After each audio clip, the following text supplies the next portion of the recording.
one lesson. Keep your focus and goal and go for it with passion. Good morning to all of you. Today we'll again read that openoffice.org writer 2.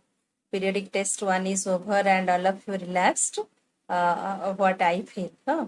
So we'll read about openoffice.org writer 2. So today we'll complete printing. How we'll means print a document, page preview, getting help from writer, checking spelling and grammar.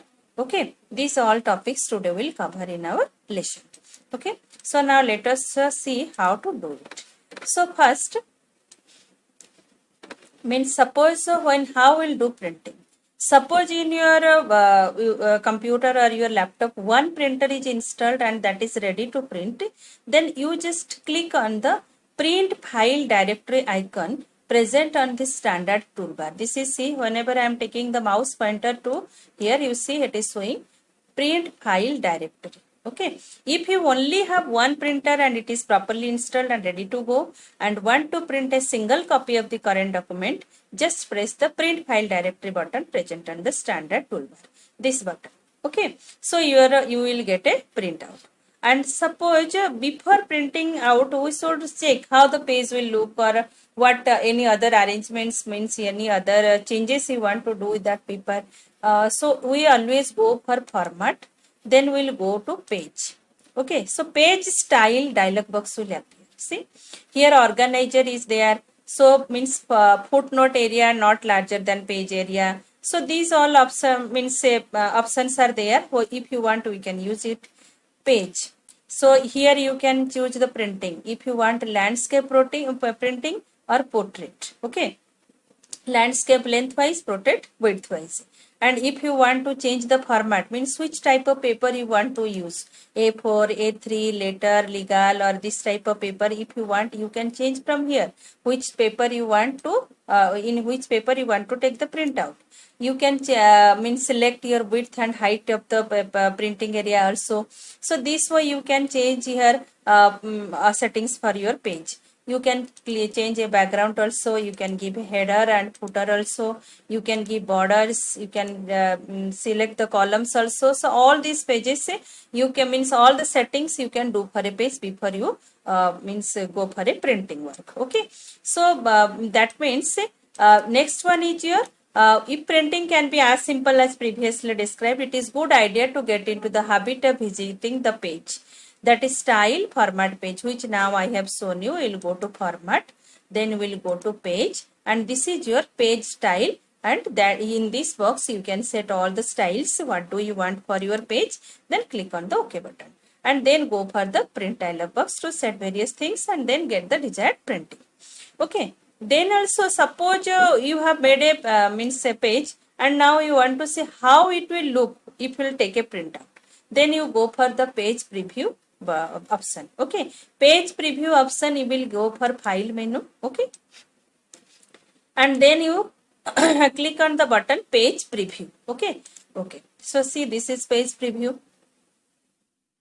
Suppose this screen will show you the preview of your page. Suppose this is my document and it is showing, if I will take a printout, this will look like this.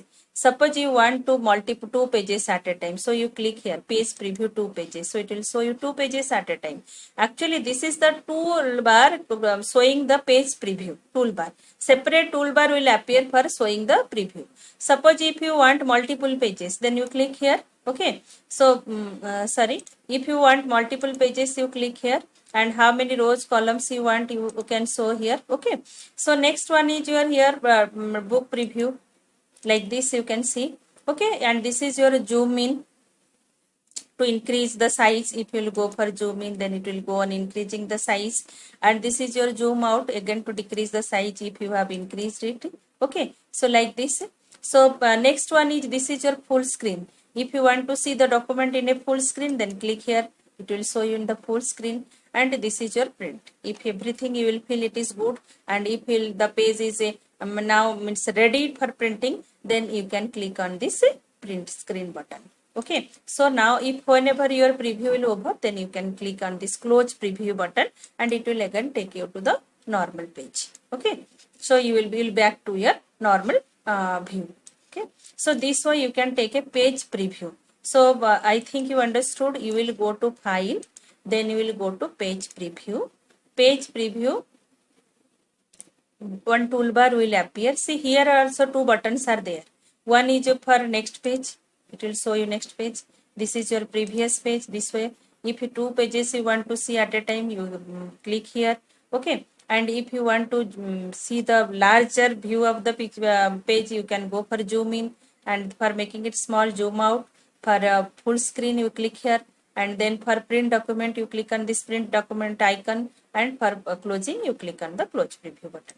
Okay, so it will back to the normal. So this way you can see the preview of the page before taking the printout. Okay, so before you print a document, you should view it to get an idea as to how it will look when printed. This can be done through page preview. As I have shown you, it provides a toolbar also to decide how the document is displayed within the preview. To see the preview, click on the page preview button on the standard toolbar or select page preview from the file menu. Okay, so page preview button is also here. That is your in the standard toolbar page preview button is there. You can click, or you can go to file and then click on the page preview. So you can see the preview of the page. Okay, so next one is your getting help in writer.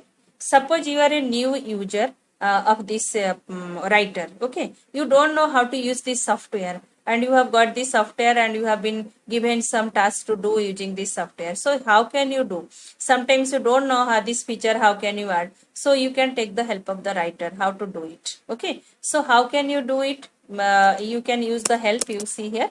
For that, help button, help menu is there. You click on this help menu, then go for open up his help. Okay, so when you go for open up his help, you click on this contents button. So it is showing these are the contents described in the help box. Suppose about text documents you want to see some topics, then double click on this text document.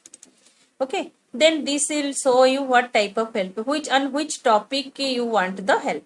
Suppose here see, suppose tables in text document, how to insert a table or how to work in a table you don't know, then you want to take a tutorial or you take the help of this software. So click on this tables in text document, double click. So you right side you see what you want to do with the table. So here also topics are there: inserting table, deleting tables, repeating a table header, resizing rows and columns.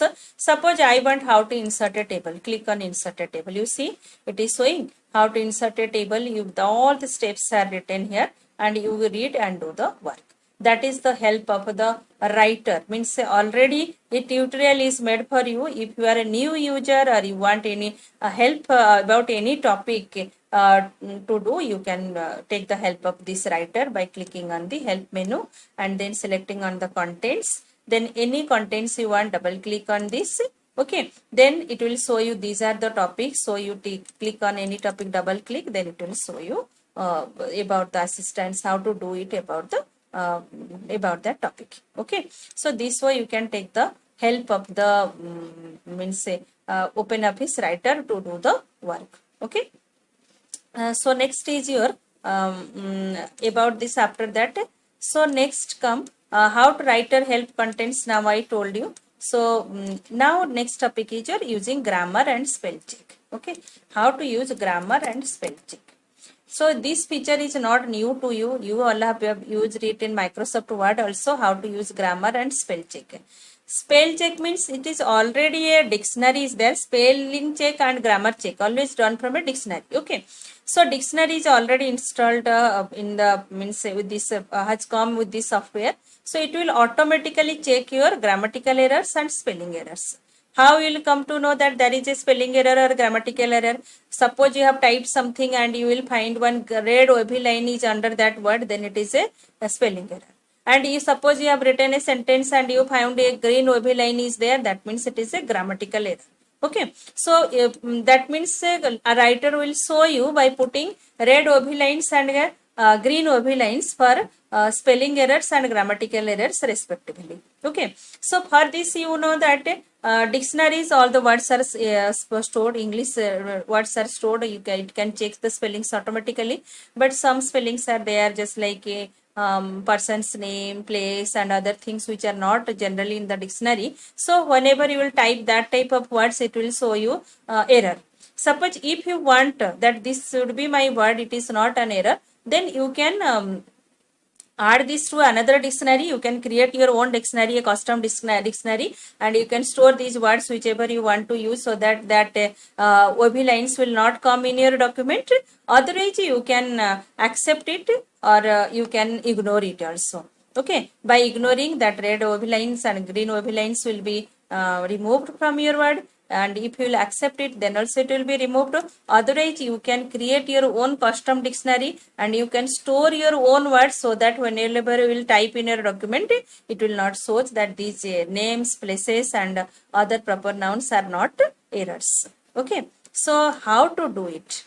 How can you do it? Okay, so if auto spell check is activated, if this option is activated in your computer, you will type it automatically. It will check the document and underline possible spelling and grammatical errors by putting a red and green OB lines, OB underlines. Okay, but if it is not checking automatically, suppose you know that it is a spelling error but it is not checking, then you have to activate this feature. Okay, how to activate? This is, see here, spelling, and this is for your spelling and grammar. F7 also you can press, or you can click on this button for spelling and grammar, and this button is your auto spell check. You can activate it to check the spellings automatically, or you can go for spelling check, this button. Okay, so these two buttons help ABC written one tick mark and one red OB line. That is, these two helps. You can take the help of these two buttons to check your spellings, and either automatically or to rectify it. Okay, suppose if it is not working, you can go for tools also, and from tools menu you can select spelling and grammar option. Okay, so like this you can check spelling and grammar from your document to make an error free document, because this word means writer has given the facility this to the user to produce error free documents. Okay, so spelling checking is done with the help of internally available dictionaries. In addition to the internally available dictionaries, you can create a personal or custom dictionary which can be used to store words not available in internally dictionary, such as names of persons, cities, technical terms, and other custom words. Okay, so writer provides two ways. One is your auto spell check option will be activated, or you can click on this auto spell check button to activate this feature, or otherwise you will go for tools and then click on spelling and grammar option activated to check it. Okay, so whenever you will find one what is spelling error is there, then you right click on that spelling error, then a means one menu will come with a suggested spellings. Here spelling mistake is not there, so not coming. So it will come with a suggested words. You can select any suggested words for your rectification, or you can ignore it also. It is depends upon you. So this way you can make an error free document. Okay, so for today's class this much, and for with this lesson is also over. Many question answers also I have given in the assignment, and whatever left I will give you in the next class. Okay, hope all of you understand. Thank you.